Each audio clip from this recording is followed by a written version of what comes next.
हर हर महादेव, जय भोलेनाथ। नमस्कार, मैं साधना पांडे मार्गदर्शन पे आपका स्वागत करती हूँ। तो चलिए दोस्तों, आज के वीडियो में हम जानेंगे सावन सोमवार व्रत का उद्यापन कैसे करें।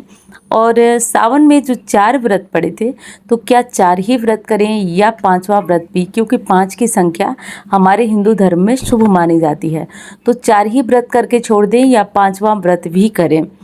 सावन में जो लोग शिवलिंग का निर्माण कर रहे हैं, पूरे सावन में शिवलिंग का निर्माण कर रहे हैं, पूजन कर रहे हैं, अर्चना कर रहे हैं, वो सावन मास के अंतिम दिन शिवलिंग बनाने के बाद कौन सा कार्य करें जिससे इनकी पूजा पूर्ण हो और उनकी मनोकामना पूरी हो सके। दोस्तों, हिंदू धर्म में जैसा कि आप जानते हैं कि सावन मास को अत्यंत ही पवित्र और पावन कहा जाता है। काफ़ी लोग पूरे सावन मास का व्रत भी करते हैं, यानी कि एक समय भोजन करते हैं और पूरे दिन फलाहार का सेवन करते हैं। इस प्रकार करके वे सावन मास का व्रत करते हैं। तो जो लोग सावन मास का व्रत करते हैं वो उद्यापन कब और कैसे करेंगे, ये भी आज के वीडियो में जानेंगे। सबसे पहले उन्हीं की बात कर लेते हैं जो सावन में किसी भी प्रकार का नियम लिए हैं। जैसे बहुत लोग सावन में कुछ छोड़ने का नियम ले लेते हैं, जैसे चप्पल न पहनने का नियम ले लेते हैं, चावल न खाने का नियम ले लेते हैं, लहसुन प्याज इत्यादि न खाने का नियम लेते हैं। तो इस तरह का नियम बहुत लोग लिए होंगे और किए होंगे। तो अगर ऐसा कोई नियम आप लिए हैं और वो नियम आप शुरू करना चाहते हैं तो कब से शुरू करें। तो देखिए दोस्तों, सावन का कोई भी नियम अगर आप लिए हैं तो उसका शुरुआत आप सावन पूर्णिमा से कर सकते हैं।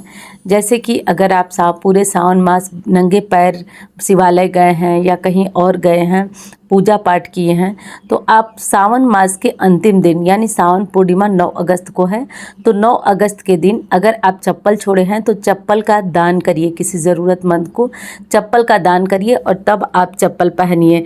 इससे क्या होगा कि आपने जो त्याग किया, तपस्या किया पूरे 1 माह, वह पूर्ण होगी। जैसे कुछ लोग चावल छोड़े होंगे तो चावल का आप दान करिए और फिर आप सावन पूर्णिमा से चावल का सेवन कर सकते हैं। वही बात लहसुन प्याज पे भी आती है। तो अब लहसुन प्याज तो देखिए दान किया नहीं जाता है, तो इसमें क्या करेंगे आप, लहसुन प्याज अगर खाना चाहते हैं तो आप सावन पूर्णिमा की शाम से खा सकते हैं, सुबह आपकी पूजा पाठ होगी।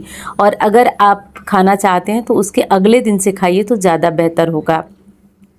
तो यानी जब अगले दिन भाद्रपद मास लग जा रहा है, भादो मास लग जा रहा है, तो उस दिन से आप खाएं तो बेहतर होगा। तो ये एक नियम है जिसे आप नोट कर लीजिएगा। जो लोग जो चीज़ छोड़े थे उसका दान पहले करें और तब जाकर के इस चीज़ का ग्रहण करें या उसे खाए पिए। तो ये चीज़ आपको ध्यान रखना है।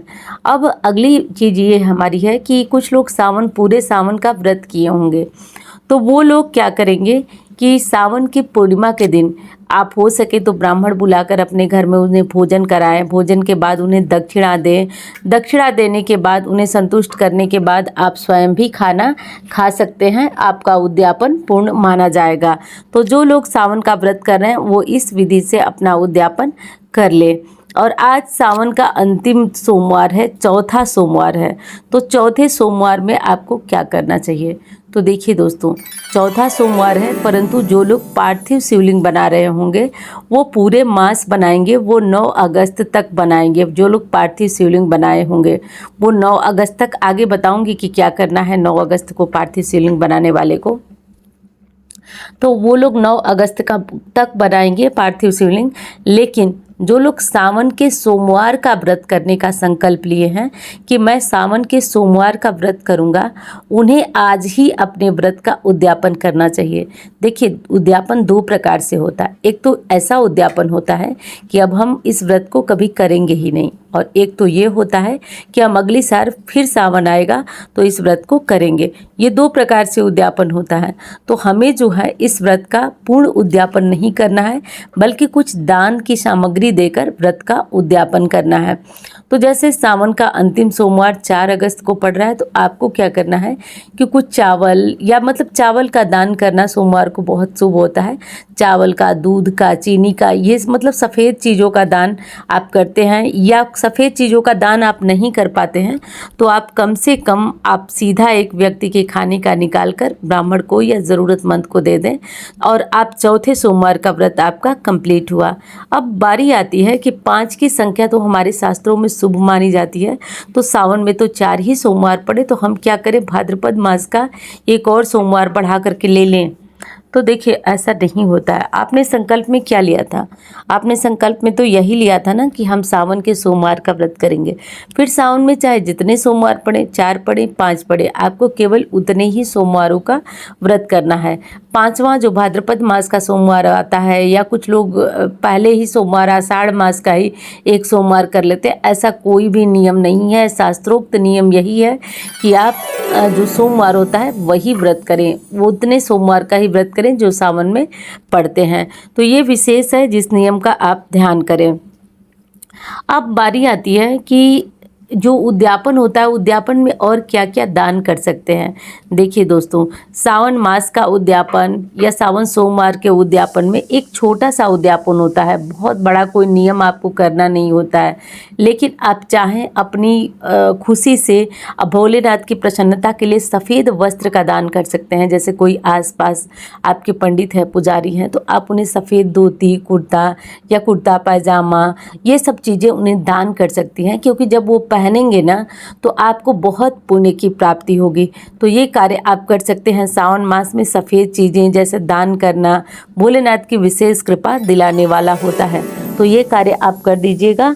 और दूसरा कार्य ये है कि सावन मास में हम सावन सोमवार का उद्यापन तो कर लिए, जो लोग पूरे सावन मास में शिवलिंग बना करके भोलेनाथ की पूजा किए हैं, आराधना किए हैं, वो कब तक शिवलिंग बनाएंगे? तो देखिए दोस्तों, वो 9 अगस्त तक शिवलिंग बनाएंगे। 9 अगस्त को सुबह उठिएगा और जैसे आप अपना कार्य करते हैं रोज का, वैसे कार्य करिएगा। एक चीज़ और है कि पीपल पूजा भी कर लीजिएगा। पीपल पूजा भी किया जाता है पूर्णिमा के दिन, तो पीपल पूजा भी हम करेंगे। और उसके बाद हम घर में आकर या उसके पहले भी आप घर में आकर शिवलिंग बना सकते हैं। आज शिवलिंग बनाइएगा और शिवलिंग बनाने के बाद उस पर दुर्वा ज़रूर समर्पित करिएगा, क्योंकि आज अंतिम दिन है, हमारा उद्यापन है। तो आज उस शिवलिंग पर थोड़ा सा दुर्वा ज़रूर समर्पित करिएगा, क्योंकि अंतिम दिन है।